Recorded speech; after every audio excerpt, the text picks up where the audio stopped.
Alright, good day, folks. Let's talk a little boxing.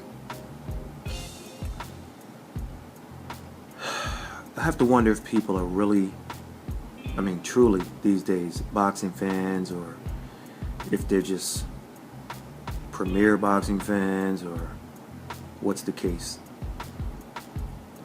I didn't hear a whole lot of chatter on social media or on YouTube beforehand about the David LEMIEUX versus Curtis Stevens fight. I'll explain though that on Saturday night, that's what you call boxing. That's what you call boxing, where two fighters exchange punches and combinations of all sorts, hooks, jabs. In the fight, I thought Stevens was beginning to dictate things a little bit with his jab when he threw it. When he threw it, it was getting there. And each guy landed shots that backed the other guy up. And this was setting up to be a classic. But speaking of backing up, if you go to round 3 where the fight ended,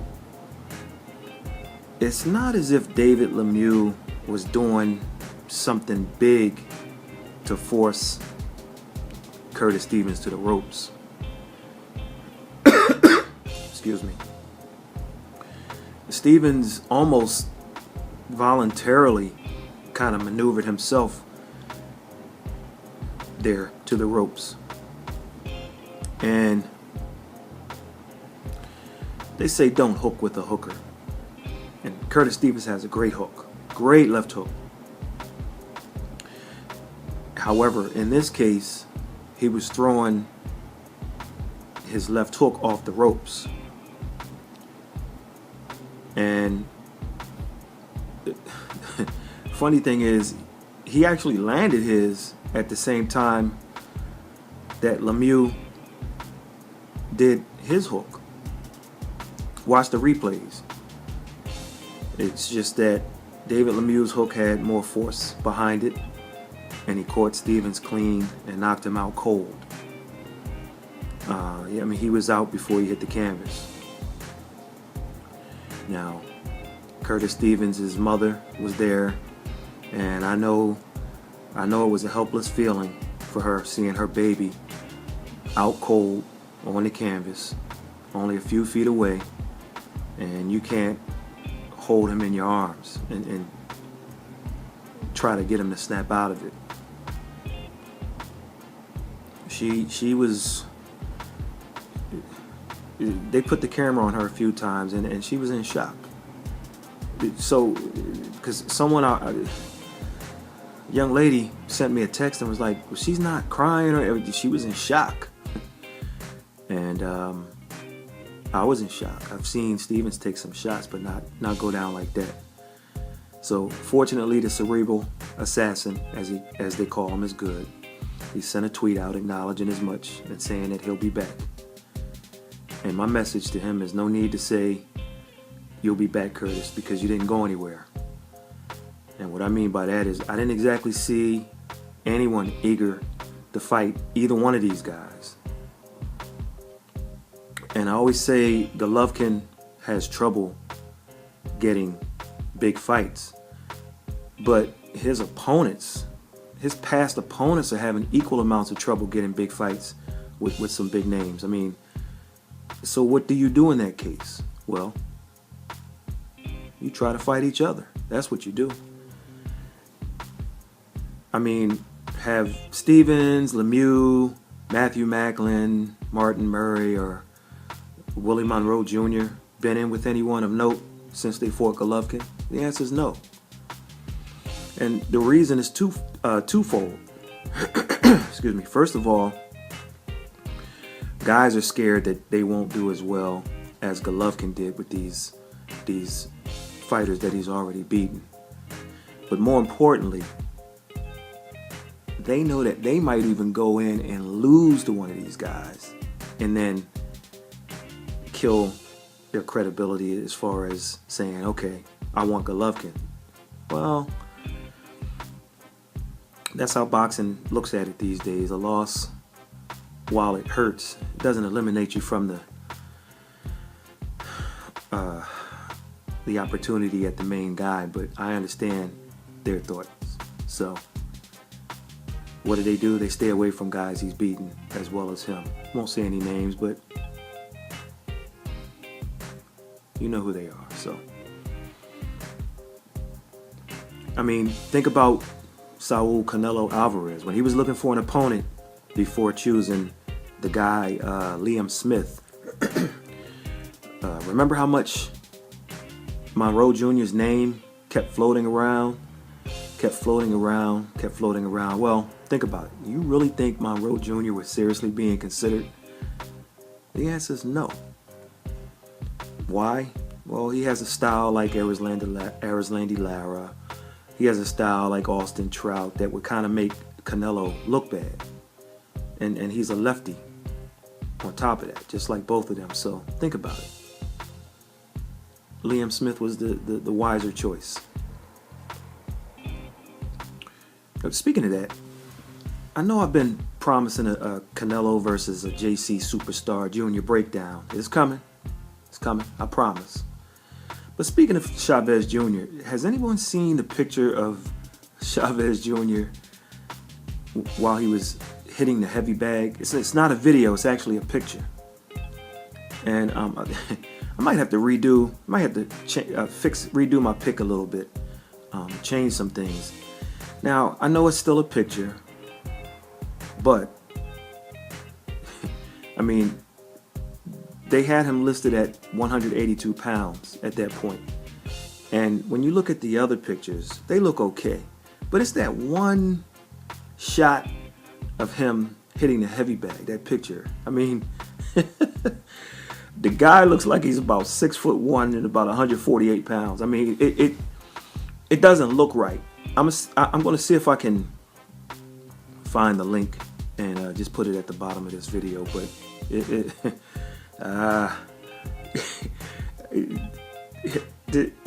like as I stated, the other pictures look okay. It's just maybe the shot came.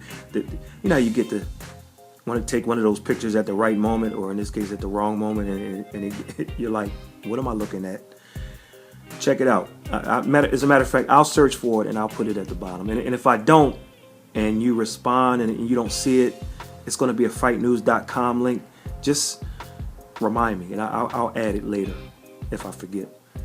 I don't know what's going on with my throat right now.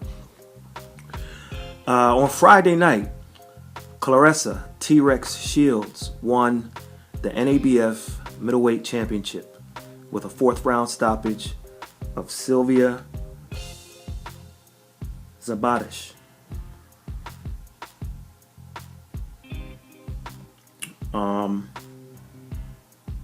Excuse me. I'm sorry.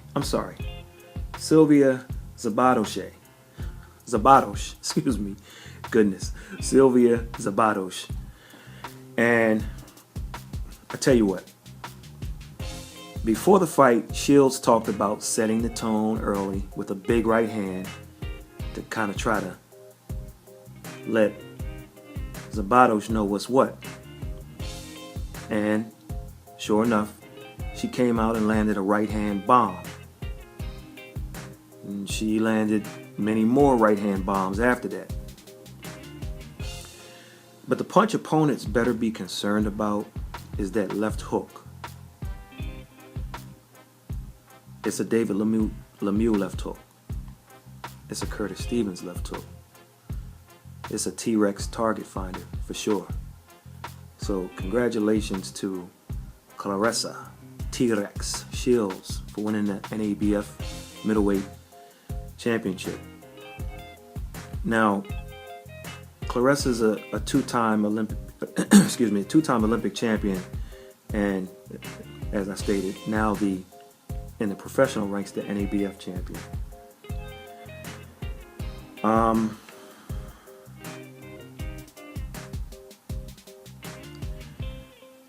There was an interesting Facebook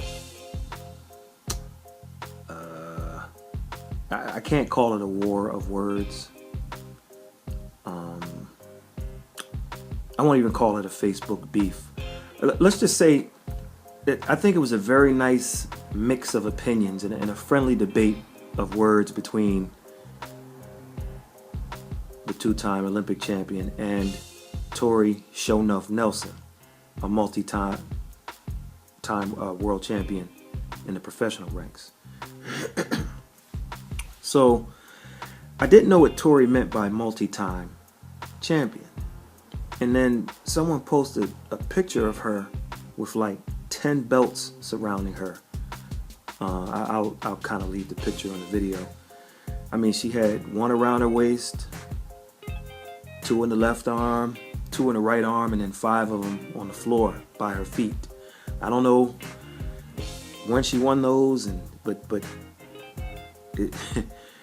it's an amazing picture. I also include a picture of Claressa Shields with her 2 gold medals, which is an amazing picture when you understand that I don't see anyone else walking around with 2 gold medals that immediately come to mind. Do you? Now, so their friendly debate or their mix of opinions. Let me put it this way. Tori is old school. She thinks you have to earn your stripes. Okay, and this all came about just kind of chatter and then a potential fight between the 2 women. So Tori thinks you should earn your stripes. Tori's undefeated in 19 fights. Claressa just fought her 2nd fight in the pro. So Tori's thing is she wants Claressa to build her record up and then maybe climb up to the number 2 ranking and then come see me. All right, fair enough. Fair enough. Shields, on the other hand, she's ready to do it now. She's like, why wait? Okay, fair enough. Here's my take on it. I'm actually torn on this one. While I am old school, like Tori, and believe you should work your way up and earn a title shot, I also realize the sport of boxing has no rules. And I mean, Vasily Lomachenko fought for a major world title in what, his 2nd pro fight? And Shields won in her 2nd pro fight. Now, you know world titles are a dime a dozen these days.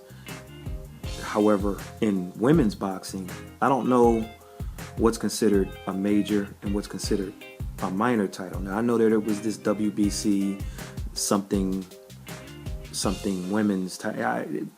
Since it says WBC, you figure, okay, maybe that's major. But the point is that the NABF in men's boxing was always a title that you won and it served as a stepping stone to one of the big 4 titles, which is the IBF, the WBA, the WBC, and then later on the WBO came on and became accepted as one of the big 4.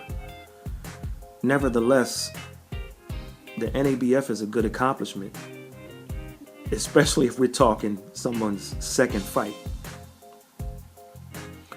So, going back to Tori, I always hear Tori talk about she's number 1. And I'm thinking, okay, she means she's number 1 in her heart, or she means she's number 1 in her region, or number 1 in the DMV.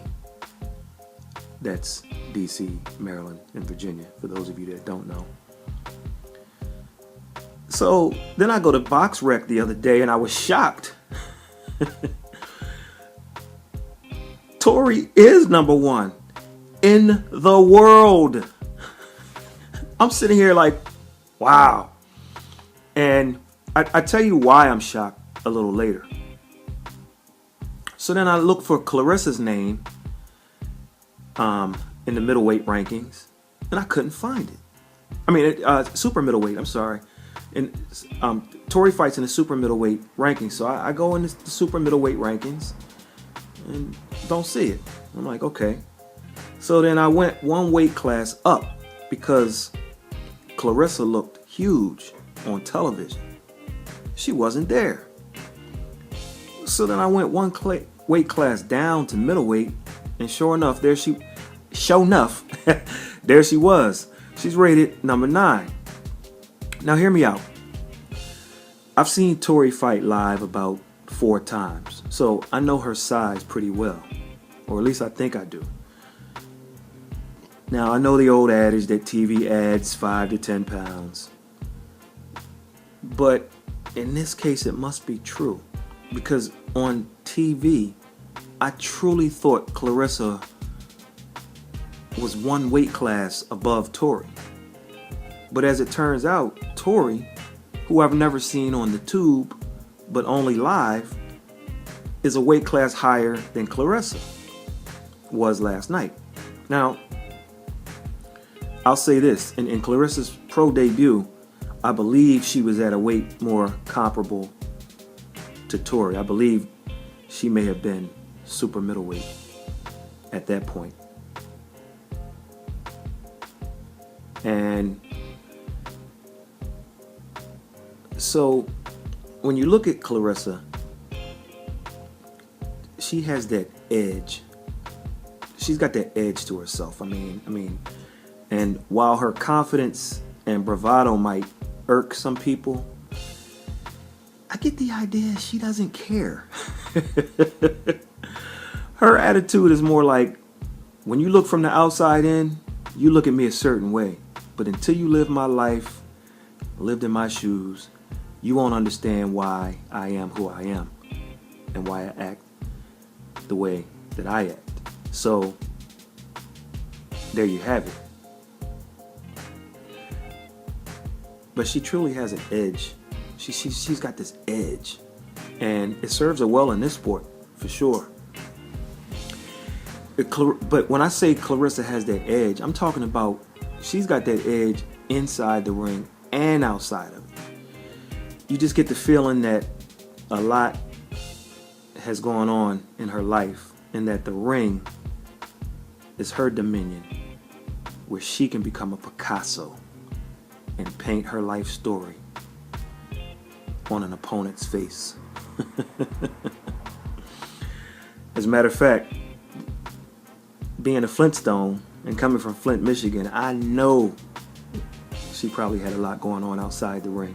And I think that brings forward that edge, that edginess that people, if they read it wrong, they like, well, who does she think she is? And I'm talking about outside the ring. But I once again, I don't think she cares. And I think her thing is live my life and understand what my struggle was. And then you won't look at me that same way. Now, when I look at Tori, she seems to be the same way as Claressa is, with that edge inside the ring. But the few times I've seen her, she appears to be the opposite outside the ring. I remember going to a weigh-in before, and this was before I met Tori. And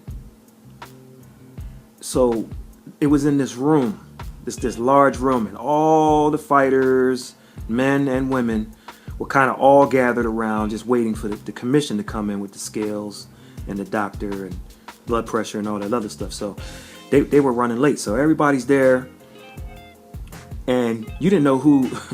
I mean, you had fans mixed with boxers, mixed with media, and so on and so forth. And so everybody was scattered, and I'm like, well, where's Tori? Where's Tori? And this guy looked at me sideways and was like, dude, she's standing right next to you. And I turned around and I'm like, her? That's Tori? And the point I'm trying to make is, the last thing I thought of when I saw Tori was that she's a boxer. I mean, she had these jeans on and some earrings and some lipstick on. It just had this radiance about her. And I'm like, this is a weigh-in? I mean, she just didn't have the look of a boxer. Until the next night when she fought. Then I realized what I was dealing with. You dig me? So if the fight ever took place, how would it play? Well, I'm not sure. But a few thoughts come to mind. I'm no trainer.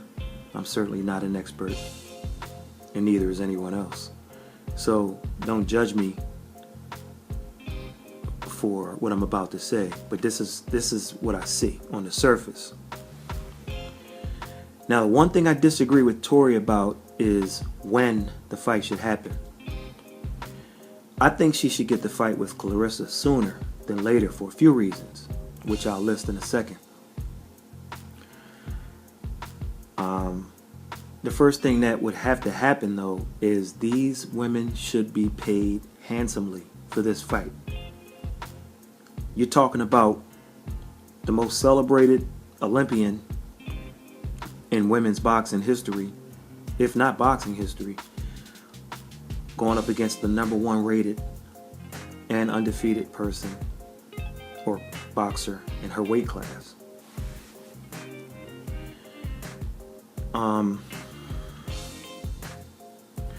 While the mainstream media is focused on Shields taking on Cecilia Brækhus, the self-proclaimed First Lady of Boxing, Brækhus ain't exactly a brick house. And what I mean by that is she's a welterweight, while these ladies are middleweights and super middleweights. But Brækhus is 30-0. So, and then there's another undefeated middleweight named Christina Hammer that Shields might aim for very soon. But let me get back to Claressa and Tori. The reason I say if they give Tori the big money, she should take it now is because first reason is Tori Nelson is 40 years old, folks. Claressa is 21. If Claressa gets to fight number, let's say 16, and says, all right, Tori, I got 16, and you got, what, 22 or what have you. Bottom line is this. Tori may be about 43, 44, 45 by then. And listen, the reason I say that, call it what you want, but a woman's body is different from a man's. And when you talk about 40 years old and in a bruising sport like this, the age advantage definitely goes to Claressa. Okay? Despite the fact that Claressa fought at middleweight and Tori is a super middleweight, it just seems on fight night that Shields would be just as big, if not bigger. You know, maybe I'm wrong and my TV lied to me, but boy, she looked big when she was fighting on Friday night. So the fight itself, hey, if I'm Team Shields, I go on the attack early and I try to keep the pressure on Tori.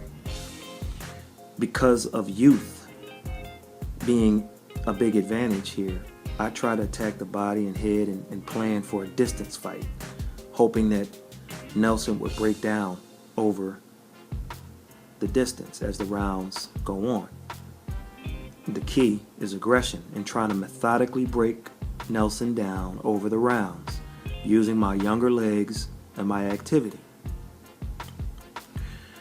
For Tori, another reason the fight should happen sooner than later is one advantage she has in reference to the pro game is experience. She's got 19 fights, while Shields has 2. Another thing that might serve Tori well is that Tori has been in some tough fights. She's been in some close fights. And she always finds a way to turn it up, turn that gear up, dig deep, and come out with a win. Almost like a Danny Garcia, just always finding a way, notwithstanding the Thurman fight. Now, while Claressa may be dominant over opponents, as she has been so far, you never know how she may react in a close fight.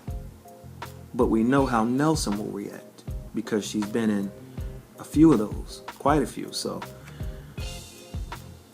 interesting thing to look at.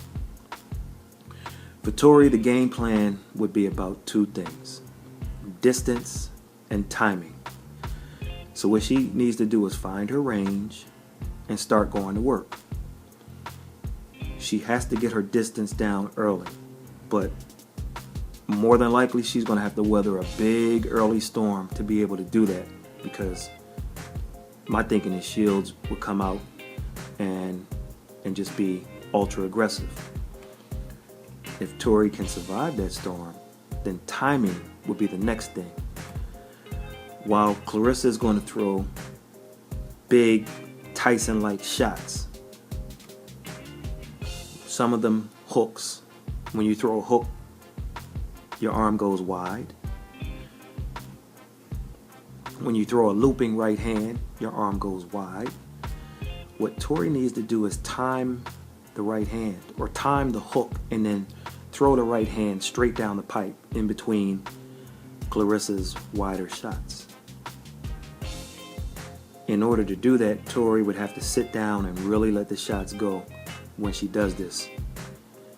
It's absolutely necessary that she finds her range and marks her territory, because Claressa is going to be coming, and coming hard. The funny thing about Claressa is everybody was making a big deal, including her, about her right hand. But I'm telling you, that left hook is a problem. And if she keeps developing it, it's something to watch when you fight her. You'd have to pick your poison, and if I'm Tori, I'm going to live with that right hand and avoid the left hook if I had to choose between the two. Tori has this natural head movement, even when she doesn't try to move her head. And it's a good practice at times, but one thing I like to see her do is work some feints in with it. When she moves her head, it's almost a natural feint, as long as she doesn't repeat the same pattern over and over with the head movement. It's hard to describe. You have to watch. It's kind of like she does this bobble when she comes in and does it. If there's a pattern to it, I don't like it. If she mixes it into different patterns, I think it serves her well defensively. Now, the reason both of these women should get paid well for this is twofold.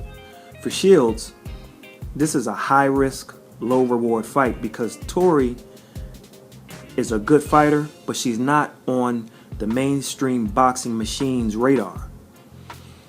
In other words, if Shields wins, mainstream boxing and the powers that be look at it as another day at the office. Okay, we expected you to win. The reason being is Tori isn't on their radar, mainly because of ignorance towards women's boxing.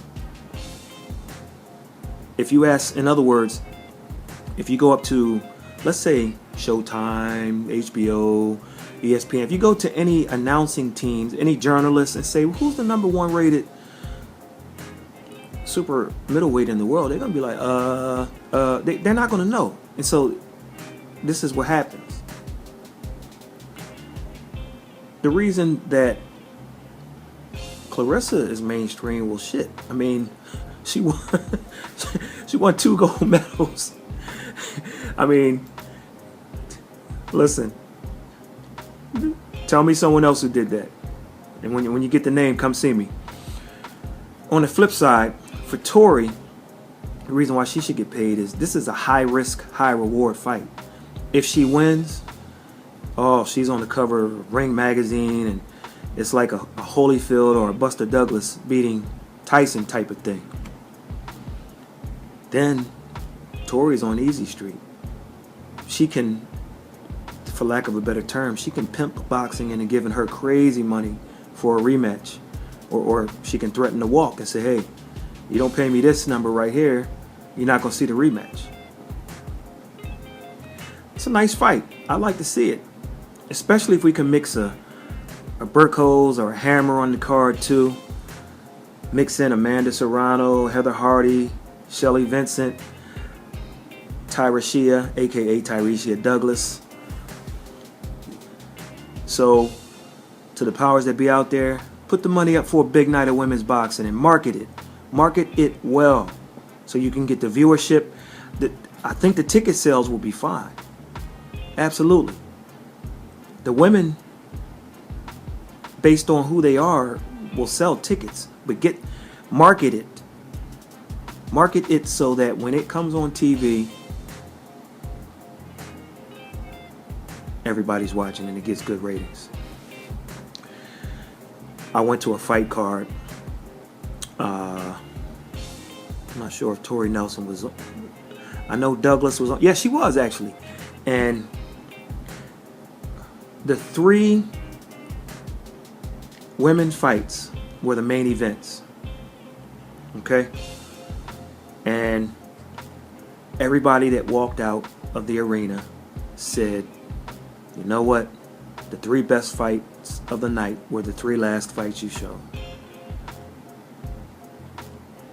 The 3 women's fights.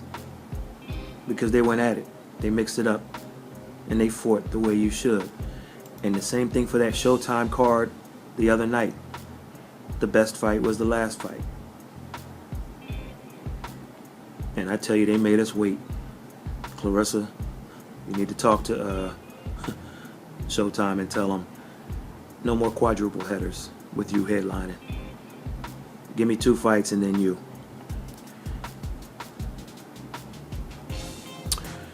Well, this is a big fight week up top.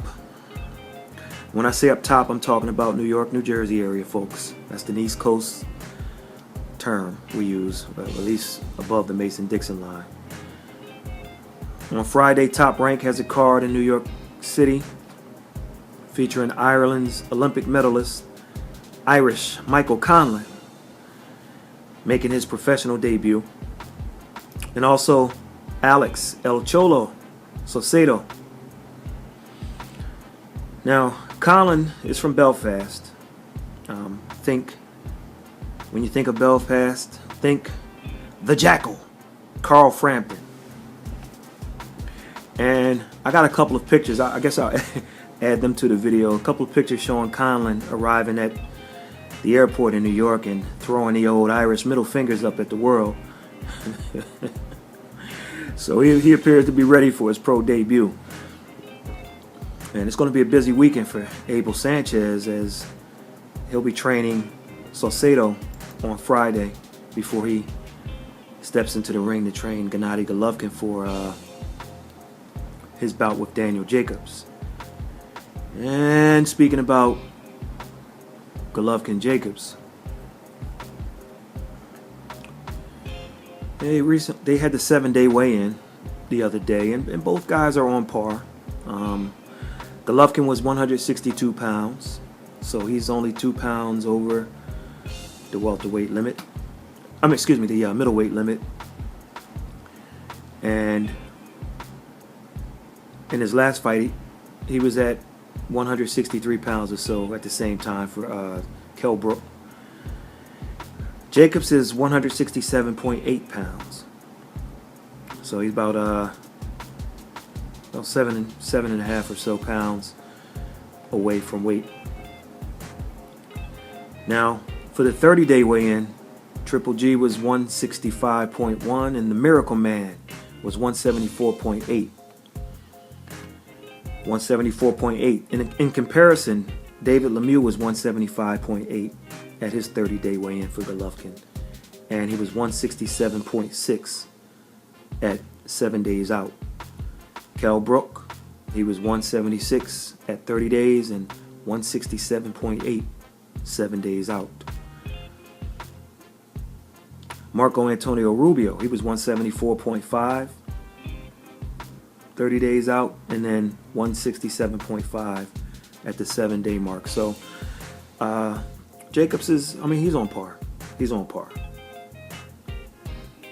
Now, what does that tell us? On fight night, this appears to suggest that Daniel Jacobs is going to be big in this fight. Maybe too big. I don't know. My thought process was that they brought in Chris Algieri to get him trim as his nutritionist. However, it now looks like they may be going for size over speed in this one. So my question to you guys is, do you think that's the right strategy for this fight? to use size to, I guess, maybe absorb Golovkin's blows better, as well as being able to try to wear Golovkin down if it's a fight in the trenches and kind of lean on him and put that extra bulk? Or do you think Jacobs should have been lighter at this point and made this more of a speed and movement fight? Interested in your thoughts. A couple more things. Demetrius Andrade finally had his fight with Jack Colque over the weekend, and he looked a bit sluggish, and he escaped out of there with a split decision. And I don't have a problem with how Andrade looked, as most people are. They're looking at talent, just pure talent. I'm looking at, as with Yuriorkis Gamboa, Andrade's been inactive. And he can't be expected to come in and fight like the Andrade of old right away. Me, I hope he gets back in there a few more times and then steps up to something big. I like to see him stay active, not necessarily go for the gold right now. Get a couple more in there within a few months, and then make your bid.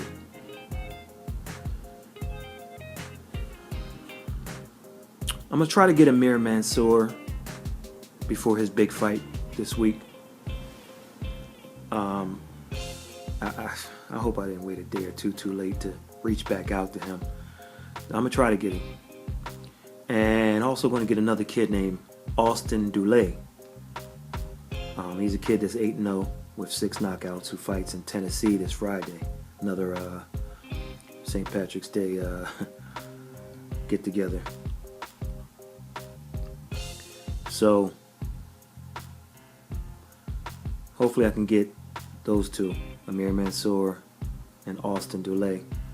And then on Friday, I'm going to try to get some Golovkin Jacobs weigh-in video if I can get there. And that's it. Make sure you subscribe to our YouTube channel. You can follow us on Twitter at The Fight Journal. Our YouTube channel, The Fight Journal. You can go to thefightjournal.com. If you see blue and white, you are in mobile phone mode. Scroll down to the bottom, select View Full Site, and you'll see some boxes at the top left, at the bottom middle, and right and left, or wherever. If you type your email address in and submit, all of our videos, our coverage, our articles, everything we do will automatically come to your email. You won't have to come looking for us. So, but definitely we'd like you to subscribe to our YouTube channel for sure. We're going to be giving away some prizes starting very soon. So you snooze, you lose. Make sure you pay attention. And until then, we'll catch you on the next one.